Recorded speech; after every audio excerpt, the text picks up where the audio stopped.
네, 안녕하세요. 매일 아침 8시 30분 투자의 기회가 옵니다. 이강무의 광기강풍 이강무입니다. 자, 오늘 시장에 출발하는 데 있어서 시청자분들 마음이 많이 무거우실 거라고 생각이 됩니다. 자, 그동안에 시장에 변곡점이 형성되기를 바랬던 CPI에 대한 발표가 사실 시장에서의 급락으로 만들어지기도 했습니다. 다만 이제 CPI에 대한 내용들을 해석을 잘 해야 될 텐데요. 우선은 이 차트적으로 했을 때, 시장에 대한 결과적으로 했을 때는 시장이 큰 하락을 보이면서 마감을 했습니다. 자, 우선은 나스닥에 대한 지수 하락을 좀 살펴보도록 하겠는데요. 나스닥이 최근에 와서 저점에 대한 이 테스트를 계속해서 가져왔었지만은 저점을 잡지 못하고 어제까지 추가적인 하락을 보였습니다. 주가를 좀 가까이 보신다라면은 최근에 올라갔던 날보다는 빠졌던 날들이 더 많았던 것 같고요. 그만큼 좀 투자 심리가 밀리면서 마감하는 시장 흐름이었기 때문에 상당히 이 미증시를 좀 바라보는 눈치 보기가 상당히 심했을 거라고 생각합니다. 자, 어제 같은 경우에는 최근 일주일 동안에 또 새로운 저점을 이탈하는 모습이었는데요. 우선은 시장에서는 좀 위축될 수 있는 부분들이 오늘 옵션 만기일 이후에 미증시에 대한 눈치를 또 볼 수밖에 없는데 주봉 상태에서 이 추세, 장기 이평선들에 대한 이평선이나 지지를 받지 못하고 이탈했다는 점이고요. 이렇게 본다라면은 다음 지지선에 대한 역할은 직전에 월봉에서 봤을 때 하단에 대한 라인 때까지도 열어두고 보시는 그런 전략까지도 준비가 되기도 합니다. 사실은 지금 11,000포인트대이기 때문에 10,000포인트대까지 내려오는 거는 상당히 깊은 하락이라고 할 수 있겠고요. 그렇기 때문에 지금은 이와 같이 좀 조심스러운 시장의 분위기다. 그렇기 때문에 조금 더 안정적인 종목이라든지 혹은 시장이 만약에 하락에 대한 분위기 이후에 전환했을 때 다시 한번 또 기를 살릴 수 있는 저 같은 경우에는 최근에 와서 인프라에 대한 이야기들을 많이 드리고 있는데 경기 둔화에 대한 우려를 갖고 있다라면 경기를 띄우는 경기 부양 정책이 필수적이라 할 수 있겠습니다. 시장이 빠졌다고 해서 당장 내일부터 발표 이렇게 말할 수는 없지만은 차후에 나타날 수 있는 경기 부양 정책에 대한 키워드 계속 건네드리고 있는데요. 시청자분들도 오늘 이 시장에 임하는 좀 무거운 마음들 가지실 거라고 생각되는데, 자, 한편으로는 무조건 희망적인 내용만 건넬 수는 없습니다. 일단은 내용들 다시 한번 좀 면밀히 살펴보도록 하겠습니다. 자, 오늘 제가 준비한 내용은요, 어제 발표 나왔던 CPI 지표들 다시 한번 살펴보도록 하겠는데요. 전월 이 미국 소비자 물가 상승률이 8.3%가 나왔습니다. 예상치보다 상회를 했습니다. 예상치는 8.1%를 좀 봤는데 8.3%가 나왔고요. 근원 소비자 물가에 대해서도 최근에 많이 따져보고 있는데 어제 6.2% 나왔습니다. 예상치는 6.0이었습니다. 이 때문에 CPI, 근원 CPI 모두 다 예상치에 대한 높은 수치가 발표되면서 시장에 대한 경계감이 나왔고 결국에는 지난달과 같이 이 빅스텝에 대한 금리 인상에 대한 보폭 그리고 좀 더 공격적인 긴축에 대한 이야기들이 나오면서 전반적으로 밸류에이션이 좀 높았었던 기술주에 대한 하락이 연출이 됐습니다. 이 부분은 우리 증시에서도 좀 영향이 되지 않을까라고 예상을 하고 있는데 소비자 물가 지수 발표에 대한 부분들 좀 살펴보도록 하겠습니다.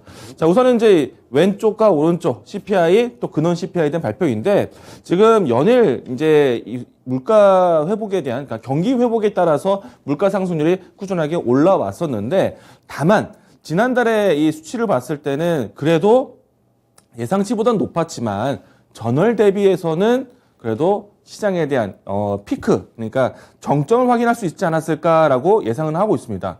어느 정도 좀 정점을 형성했다라고도 1차적으로 이야기를 할 수 있는데 다만 시장에 대한 투자 심리 위축은 상당히 컸었다. 라고 할 수 있겠고요. 근원 CPI도 마찬가지입니다. 이제 조금 더 데이터적으로 보도록 하죠. 다음 자료 보도록 하겠습니다. 자, 이번 자료 보시게 되면요. 전반적으로 이 소비자 물가 지수에 대한 움직임들에 대한 영향, 상품 지수와 서비스 지수를 좀 같이 보게 되는데, 이번에 이제 상품 지수 같은 경우에는 어느 정도 물가 상승에 대한 둔화세를 좀 확인을 했는데, 문제는 서비스 물가 지수에서 상당히 좀 부담스러운 상승세가 좀 연출됐습니다. 일단은 상단에 있는 게 상품 가격에 대한 부분인데요. 살짝 고점을 형성한 것이 아니냐라는 예측이 나와 있지만은 서비스에서 올라오는 부분들이 급하게 좀 따라 올라오고 있다 보니까 좀 어제 이 전체적인 소비자 물가가 높았다라고 할 수 있겠고요. 다음 자료 보도록 하겠습니다. 자, 이번 자료를 보면 조금 이제 시장의 윤곽이 좀 볼 수 있는데, 우선은 이제 CPI와 이제 근원 CPI에 대한 추이들, 우선은 전달보다 상승세가 얼마만큼 속도를 줄이고 있는가 혹은 속도를 키우고 있는가가 중요합니다. 근데 이제 지난달까지는 CPI에 대한 발표가요.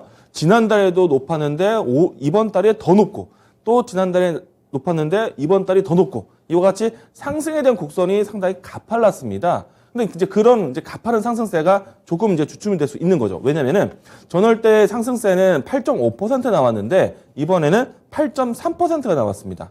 그렇기 때문에 8.5%보다는 8.3%에 대한 감소세에 대해서 의미를 좀 부여할 수도 있고, 자, 그리고 이제 근원 CPI도 마찬가지였습니다. 시장에 대한 컨센은 6.0이었는데 6.2가 발표 나왔어요. 그런데 전월은 6.5가 나왔습니다. 이렇게 되면은 지금 4개월 연속 근원 CPI는 조정을 보이고 있다라고 보시면 좋은데, 일단 상승세에 대한 가파른 상승세가 완만한 상승세로 바뀌어가고 있는 그런 추세다라고 할 수 있겠고요. 그리고 이제 상품에 대한 물가지수와 서비스에 대한 물가지수로 봤을 때, 그러면은 물가, 그러니까 상승에 따른 판가 인상에 따른 산업군들은 어디로 볼 것이냐? 아무래도 가장 리오프닝에 대한 이야기들을 수혜를 받고 있는 항공 섹터가 되고 있다. 자, 유류비 부담에 대한 부분들이 좀 부담스럽지만은 실질적으로 항공 여객 비용이 상당히 높아지고 있습니다. 그리고 기존에 있었던 항물에 대한 가격 운임 지수가 여전히 좀 고점권에 머물다 보니까 항공 산업에 대한 물가 산업이 상당히 높게 측정이 됐다라고 보시면 되겠습니다. 다음 자료 보도록 하겠는데요. 조금 전에 봤던 거는 전월 기준이고요. 전년 기준에 했었을 때도 사실은 이 CPI, 근원 CPI에 대한 조정폭을 확인할 수 있겠고요. 다만 이제 앞과 뒤, 이제 이번 자료에서 보시게 되면은 에너지와 식량 쪽에서 조금은 이 물가 상승세에 대한 가속화가 둔화되는 걸 좀 보여주고 있어요.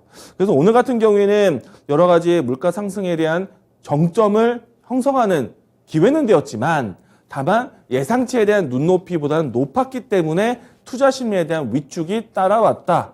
그래서 한편으로는 좀 과도한 하락은 아닌가라는 이야기도 나오고 있습니다. 뭐 당장 이와 같은 내용들이 내일 뒤집어질 수도 있겠지만 일단 시장이 크게 빠진 것은 결과적으로 사실이고요. 그렇게 되면은 코스피도 그 영향을 받을 수밖에 없습니다. 대신에 시장에 대한 컨센, 그러니까 눈높이를 낮춰야 되는 과정이 필요한데, 일단은 시장에 대한 정점을 형성한 것에 대해서는 이미 지표로 나왔기 때문에 어느 정도의 눈높이 조절이 나오지 않을까. 다만 금리 인상에 대한 부담은 가지고 있습니다. 그렇기 때문에 지금 경기에 대한 속도 조절, 둔화와 같은 스태그플레이션에 대한 우려점으로 전환되고 있는데, 스태그플레이션에 대한 전환점은 방법은 경기 부양 정책에 대한 부분들을 꺼내야 된다. 경기 둔화에 대한 우려감이다. 그러면은 경기를 띄우는 역할을 해야겠죠. 그러면은 경기 부양에 대한 키워드를 눈여겨보셔야 됩니다. 이 때문에 지금 중국과 미국에서는 경기 부양 정책에 대한 내용들을 꺼내고 있는 상태이고요. 다만 이제 언제, 며칠 이런 날짜의 데이트는 아직 나오진 않았습니다. 그리고 이제 우리나라에서도 마찬가지 새로운 정부에 대한 기대감, 정책에 대한 기대감을 가지고 있는데 어제 같은 경우에는 경제 정책에 대한 부분들이 가장 우선시돼야 된다라고 이야기가 나왔습니다. 자, 이부처럼 일단 경기 부양 정책에 대한 부분들을 기대하셔야 된다. 그렇다면은 경기 부양 정책에 대한 키워드를 가지고 있는 산업들 그리고 기업들을 선택하셔서 지금은 그런 종목들을 잡으셔야겠죠. 일단은 밸류 부담이 있는 기업들보다는 실적이 나온 회사들, 그리고 다음에 대한 실적이 전환될 수 있는 성장에 대한 모멘텀, 여기에 부양정책과 같은 투자가 나올 수 있는 사람들을 보셔야 됩니다. 그래서 최근에 와서 제가 계속 건네드리는 키워드는요, 경기 부양, 인프라 투자, 그리고 바이든 대통령의 방한하는 이슈. 왜? 이 바이든 대통령의 방안이 사실은 우리나라의 공급에 대한 부분들을 안정적으로 공급망을 확보하기 위해서 온다. 반도체, 배터리, 이와 같은 산업군에서 바이든의 협력을 이야기를 꼽고 있기 때문에 우리나라 기업 입장에서는 사실은 여러 가지 인프라에 대한 투자가 함께 나올 수가 있습니다. 자, 오늘 제가 준비한 종목 추천주 바로 보도록 하겠는데요. 자, 오늘 제가 준비한 추천주는요, 어제 반도체, 오늘은 배터리. 자, LG 에너지 솔루션을 갖고 왔습니다. 자, 사실 시장이 많이 어렵기 때문에 큰 종목의 의존도가 필요할 것 같고요. 다만 여전히 시장에 대한 수급이 부재합니다. 어려워요. 환율적인 환경이 좋지 않기 때문에 바스켓이 큰 기업들의 움직임들이 답답합니다. 하지만 다시 한번 시장에 대한 방향성을 바꾸기 위해서는 부양정책, 투자가 나와야 되는데, 자, 지금 미국에서 가장 투자에 대한 계획을 적극적으로 하고 있는 기업이 LG 에너지 솔루션입니다. 자, 그래서 주요 셀 기업들 SK온, 삼성 SDI, LG 에너지 솔루션 미국에서 가장 중요한 투자를 하고 있고 준비되고 있는데, 자, 미국 진출에 대한 본격화, 미국 시장의 전기차 대중화, 그렇기 때문에 기업에 대한 경쟁력을 키우기 위한 투자가 진행되고 있다. 이 투자로 해서 시장을 살펴보셔야 되겠고요. 일단은 뭐 GM과의 이 합작 공장을 지금 2, 3공장까지 착공이 되고 있는데 연내 4공장 증설까지 나오고 있습니다. 이런 증설에 대한 계획을 앞두고 있는 시점에서 바이든 대통령이 한국과의 여러 가지 경제 협력을 준비를 하겠죠. 자, 일단은 주요 고객사를 했을 때 테슬라, GM, 현대, 폭스바겐 이들 기업들이 전반적으로 투자를 확대하는 기업들이기 때문에 그 혜택을 LG 에너지 솔루션, 물론 SK온, 삼성 SDI도 상당히 혜택이 될 거라고 보고 있습니다. 자, 오늘 제가 준비한 LG 에너지 솔루션에 대한 주가 흐름 살펴보도록 하겠는데요. 우선은 주가를 제가 일전에도 이 종목에 대한 움직임들이 나왔을 때 40만 원 이하에서는 잡자, 40만 원 이하에서는 땡큐라고 이야기를 드린 적이 있었습니다.